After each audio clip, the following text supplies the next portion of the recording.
Assalamu alaikum dear students. Myself Dr. Zahid Nazir.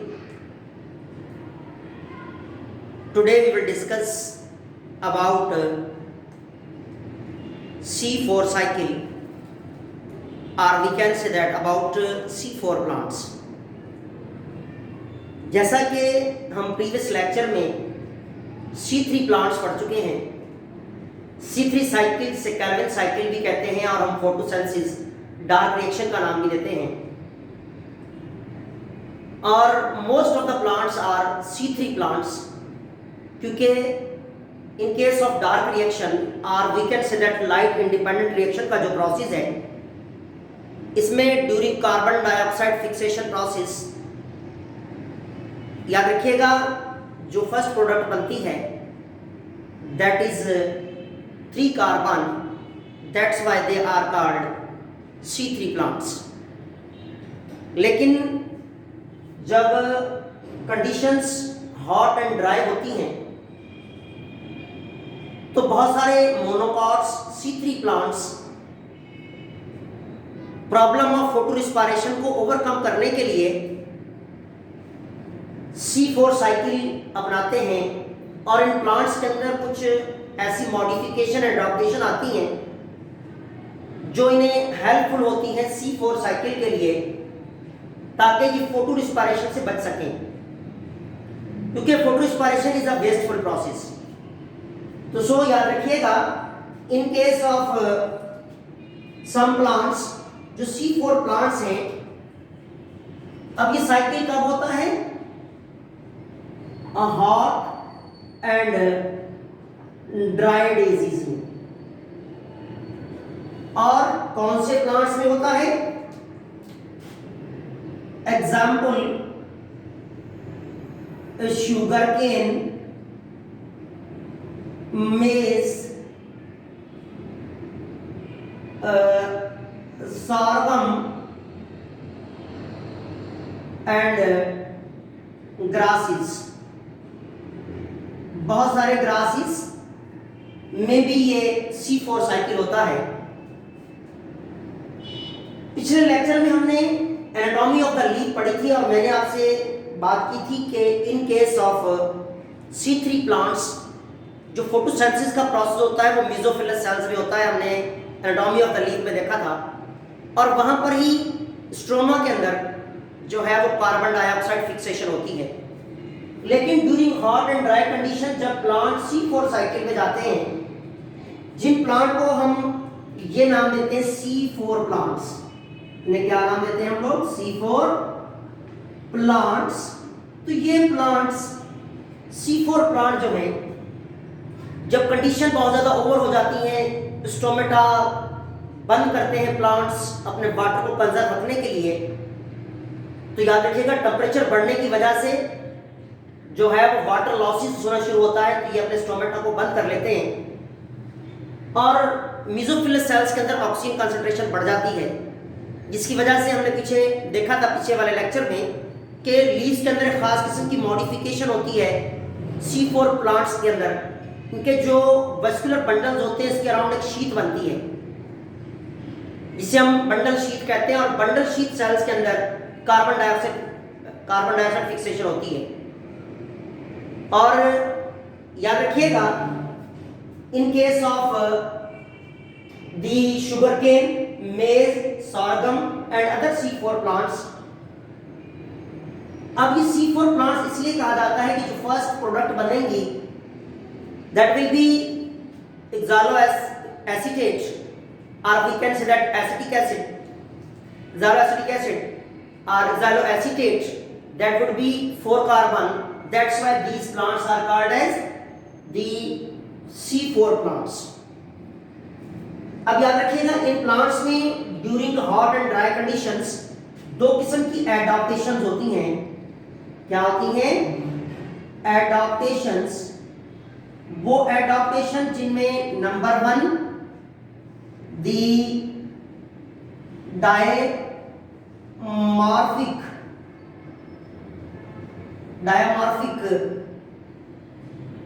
Chloroplast, इनके पास dimorphic chloroplast होता है। ये मॉडिफिकेशन आती है, एडॉप्टेशन आती है, जिसमें एक जिसे हम नाम देते हैं ग्रेनल क्लोरोप्लास्ट और दूसरा एग्रेनल क्लोरोप्लास्ट। तो याद रखिएगा जो ग्रेनल क्लोरोप्लास्ट है that is common in mesophyllous cells. Mesophyllous cells में ग्रेनल क्लोरोप्लास्ट होता है। इसके अंदर जो थैलेकॉइड यानी कि जो क्लोरोप्लास्ट क्लोरोफिल मॉलिक्यूल है वो थैलेकॉइड्स जो होते हैं they are in the form of stacks, they are in the form of ग्रेनास।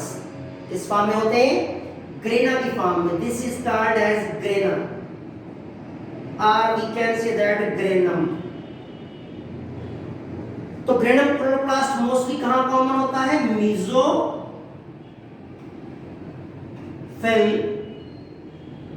Sales में। और जो हमारे पास सेकंड वन टाइप है दैट इज द एग्रेनल। तो याद रखिएगा agranal chloroplast commonly present in the bundle sheath cells।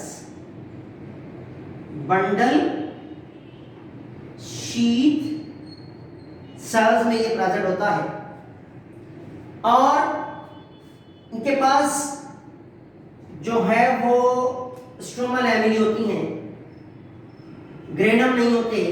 And they are present in the where in the bundle sheath cells. ये तो थी फर्स्ट एडॉप्टेशन कि इनके अंदर जो बंडल शीथ सेल्स बनते हैं और उन बंडल शीथ सेल्स के अंदर एग्रेनल क्लोरोप्लास्ट होता है जिसके अंदर स्ट्रोमा लैमेली मौजूद होती हैं, ग्रेनास नहीं होते।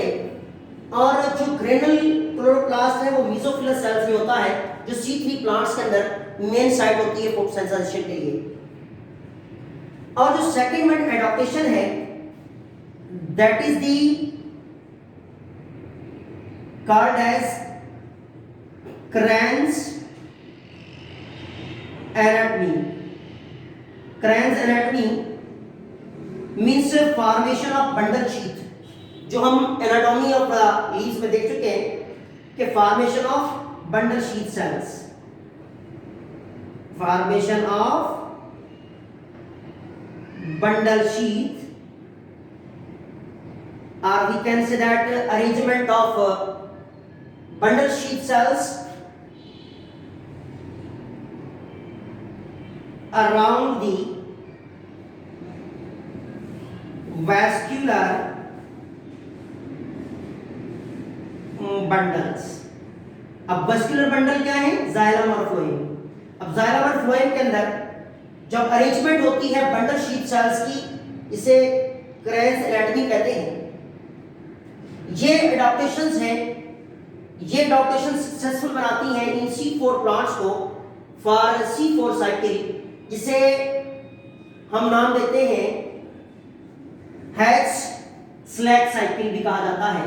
हैच-स्लैक दो साइंटिस्ट थे जिन्होंने C4 साइकिल पे काम किया, that's why they are called as and the cycle called as the Hatch-Slack cycle। तो याद रखिएगा in case of C4 plants जो प्रोसेस होता है C4 साइकिल जो परफॉर्म होता है that is in bundle cells, और इनमें जो कार्बन डाइऑक्साइड फिक्सेशन होती है वो दो जगह पर होती है, एक मेसोफिलस सेल्स में and then into the bundle sheath cells में। ये प्रोसेस कार्बन डाइऑक्साइड फिक्सेशन का जो कार्बन डाइऑक्साइड फिक्सिंग प्रोसेस है ये कंप्लीट होगा। देखिए हमारे पास this is the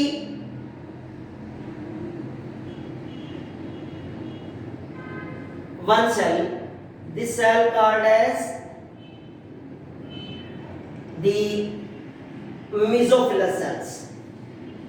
this is the mesophyll cell.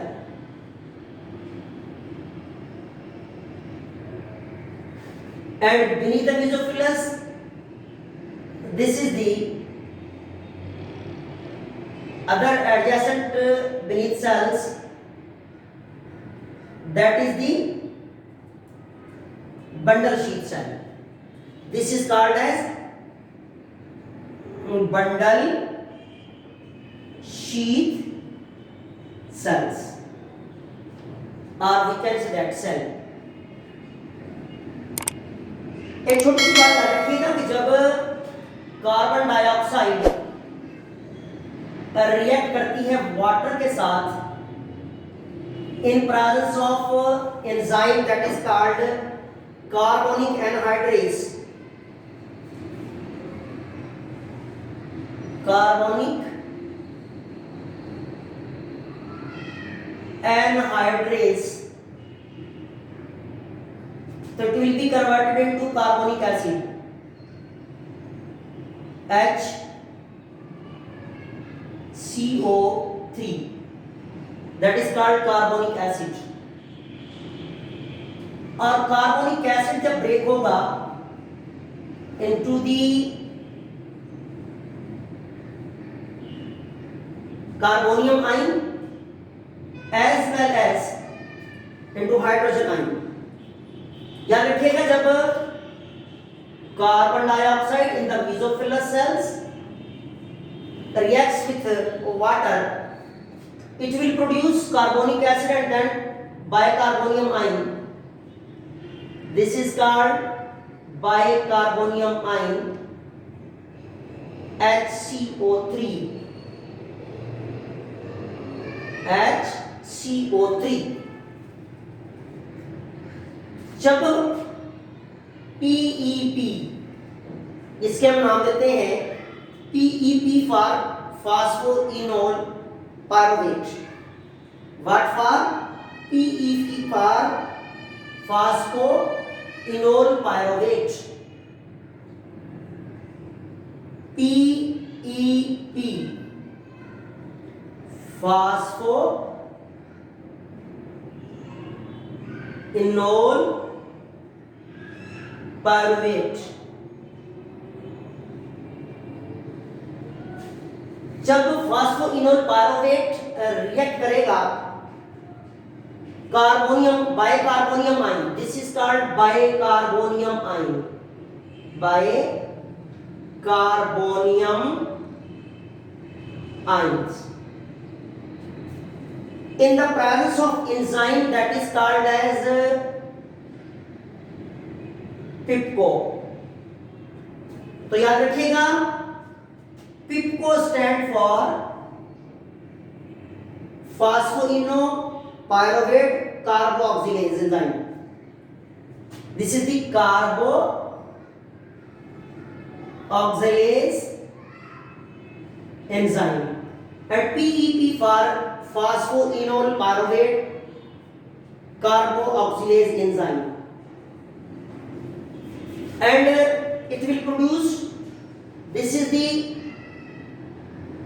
3 carbon compound, it will produce the 4 carbon compound that is called the oxaloacetate.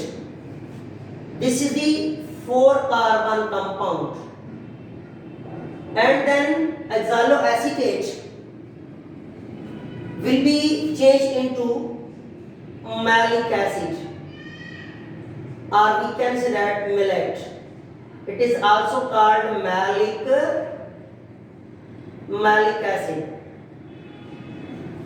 It is also 4 carbon compound, no loss of carbon here. Then this malic acid pass to the bundle sheath cells. Now this malic acid or millet, that is also 4 carbon compound, will be changed into pyruvate, or we can say that pyruvic acid, that is 3 carbon by losing one carbon in the form of carbon dioxide molecule. अब यहाँ पर क्या हुआ कि malic acid जो कहाँ पर आया है, बंडल शीट सेल्स में, जिसे हम मेलेट का नाम भी देते हैं. It is also called malic acid, 4 carbon compound. It will loss 1 carbon and change into 3 carbon pyruvate. Now this carbon dioxide will pass to Calvin cycle. इसमें जाएगा Calvin cycle में, where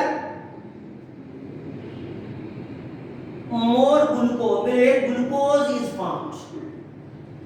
जहां पर किसकी फॉर्मेशन होगी, ग्लूकोज की formation होगी. तो इट मींस यहां से निकलने वाली कार्बन डाइऑक्साइड कहां फिक्सिंग हो रही है, कहां जा रही है, into Calvin cycle and change into glucose via various biochemical steps और biochemical reactions. Now this pyruvate again moves to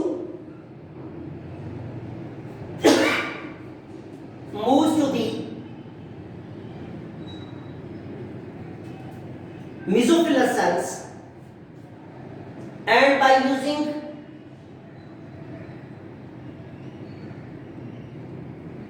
two ATP molecules, 2 ATP will be changed into ADP.